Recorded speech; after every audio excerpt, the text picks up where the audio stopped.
I didn't need the extra hours, not really. That was the lie I told myself. Truth was, I'd been living paycheck to paycheck since moving to this town. When the manager at Package Point asked if anyone was willing to cover night shifts at their smallest location, the one tucked away in the industrial district, I volunteered before he'd even finished explaining the pay bump. The building was older than the others, a converted storage space on the edge of town. While most Package Point facilities were bright, sterile places with glass fronts and automated systems, this one was different, a relic they hadn't bothered updating. Nobody comes at night anyway, my manager had said with a shrug. Just process the overnight deliveries for morning pickup. Simple. The first night started normally enough. The fluorescent lights hummed overhead as I sorted through packages, scanning barcodes and arranging items on metal shelves. The building was essentially one large room divided by rows of shelving, with small front desk area cordoned off by plexiglass.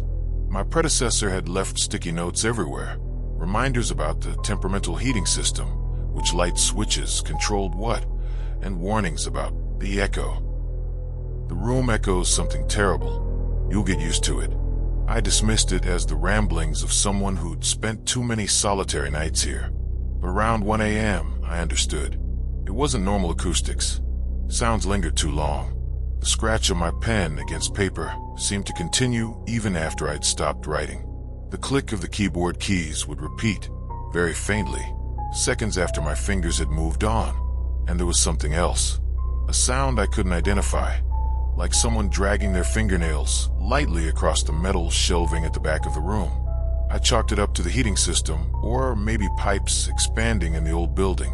But when I went to investigate, the sound seemed to shift, always coming from somewhere just beyond where I was looking.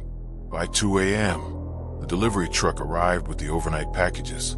The driver, a gaunt man who barely made eye contact, wheeled in 3 carts of packages and left without saying a word. I was alone again. As I scanned the new arrivals, I noticed something strange. One package, a medium-sized box wrapped in brown paper, had no shipping label, just a handwritten address for this Package Point location. No recipient name, no return address, just the building's address written in spidery black ink. Company policy was clear, no unlabeled packages, but something about this one made my skin crawl. It felt wrong somehow, too light for its size, and warm to the touch, as if whatever was inside had been generating heat. I set it aside for my manager to deal with in the morning. That's when I heard it, a soft tapping from inside the box. 3 distinct taps, then silence. I froze, straining to listen. Tap, tap, tap, then silence again. I approached cautiously. Maybe a customer had shipped a pet illegally, but the tapping didn't sound like an animal. It was too deliberate. Tap, tap, tap. My rational mind offered explanations. A battery-operated device activating randomly. The settling of contents. Anything but what it actually sounded like. Someone asking to be let out. I decided to call my manager. No answer. Company policy stated I should call security next, but something made me hesitate. I had the sudden, irrational fear that if I told anyone about the package, something terrible would happen. The tapping stopped, replaced by a whispering sound so faint I had to lean close to the box to hear it. "Let me see you." I recoiled, nearly knocking over a shelf of packages. The voice had been clear despite being barely audible. A woman's voice, dry and cracked like old paper. "Hello," I called out, feeling foolish immediately. "Is someone playing a joke?" Silence answered me, heavy and expectant. The security cameras. I suddenly remembered the monitors behind the front desk. I hurried over, relieved to have something concrete to check. The cameras covered every angle of the facility. The loading dock, the front entrance, the rows of shelving. I rewound the footage to when the delivery driver had arrived. There he was, wheeling in 3 carts of packages. I watched him carefully unload them onto the sorting table. But when I looked for the unlabeled package, I couldn't find it. He never brought it in.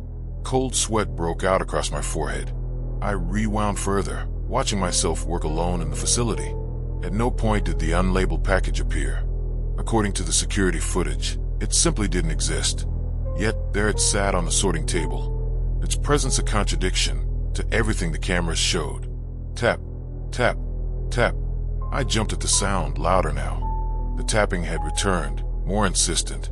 "I know you're alone." The voice sent chills down my spine. I grabbed my phone to call security, but the screen showed no service. The landline was dead too. Tap, tap, tap.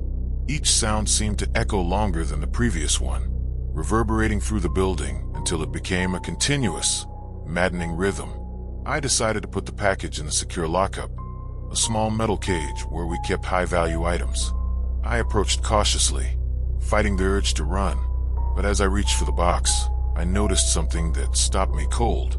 The handwritten address was different, now included a name. My name. My hands trembled as I backed away. This wasn't possible. Ink doesn't rewrite itself. The tapping intensified, coming not just from the box now, but from all around me. The shelves, the walls, the ceiling. The echoes overlapped until it sounded like dozens of fingers tapping from every direction. "Open me. See me. Join me." The voice came from everywhere and nowhere, carried on the unnatural echoes of the room. I made a dash for the exit, but the electronic lock had engaged, another security feature for the night shift. I would need my keycard, which was sitting next to the package. As I approached the sorting table again, the brown paper wrapping on the box began to ripple, as if something inside was pressing against it. Small tears appeared along the seams.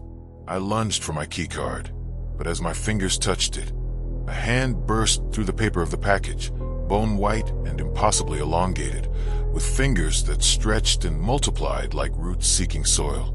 I screamed, but the sound was swallowed by the echoes. The hand grasped at the air before finding purchase on the edge of the table. It pulled, and the box tore open wider. What emerged wasn't human, though it wore the fragments of a human face, stretched and distorted over a form that shifted between solid and shadow. Its eyes found mine. Too many eyes, blinking in unison. "Found you," it whispered, in a voice I now recognized as my own, played back to me in the endless echo of the room. I ran blindly into the maze of shelving, hearing it unfold itself behind me. The security lights flickered as I navigated through the rows, trying to find another exit. The loading dock had an emergency release, if I could reach it, but each turn brought me back to the sorting area, where the thing waited, more of it spilling out from the box with each passing second. It was as if the building's layout was shifting, herding me back toward the creature. "You invited me in," it said, its voice now a chorus of echoes. "With your loneliness, your isolation, your fear, all those empty spaces inside you, calling out to be filled." I finally reached the loading dock door and slammed my hand against the emergency bar. Nothing happened. I tried again, throwing my full weight against it. The bar gave way with a screech of metal, but the door remained closed. Behind it was only wall, solid concrete, where an exit should have been. I turned slowly, my back pressed against the false door, to see the creature standing at the end of the corridor. It had fully emerged now, a twisted assemblage of limbs and faces, some I recognized from photos of previous night shift workers, pinned to the break room bulletin board. "No one leaves the night shift," it said, stretching taller until its head scraped the ceiling. "That's why they need a new person each time." I closed my eyes, unable to look anymore.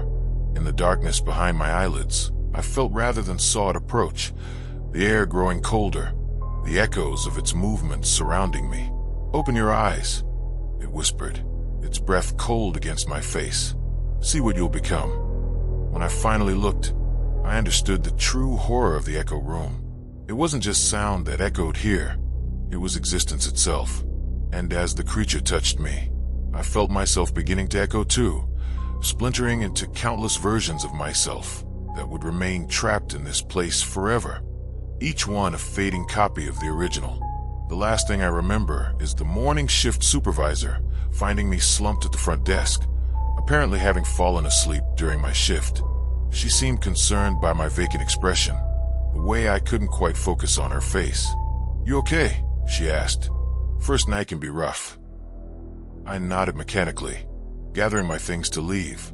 As I passed the sorting table, I noticed a package, unmarked except for the address of the package point location. I said nothing about it. Now I sit at home, staring at my reflection in the bathroom mirror. Sometimes, when I look away and then back quickly, I catch my reflection smiling when I'm not. Sometimes, my movements seem to continue a half second after I've stopped moving. My phone rings. It's my manager. "Hey, sorry to bother you, but we need someone to cover the night shift again." The new person, well, they didn't show up for their second night. "Are you available?" I hear myself say yes before I've even decided to answer. As I hang up, I notice something strange about my hand. In certain lights, my fingers seem longer than they should be. And sometimes, when I'm alone, I catch myself tapping surfaces rhythmically. Tap, tap, tap. I'm not sure I'll ever leave that room again. Not really. Part of me is still there, echoing. And soon, someone new will join me. Tap, tap, tap. Can you hear it? Dear listener, thank you for staying with me until the end of this story. Make sure to subscribe to my channel. Many more terrifying, mysterious, and thrilling stories are coming soon. See you again very soon.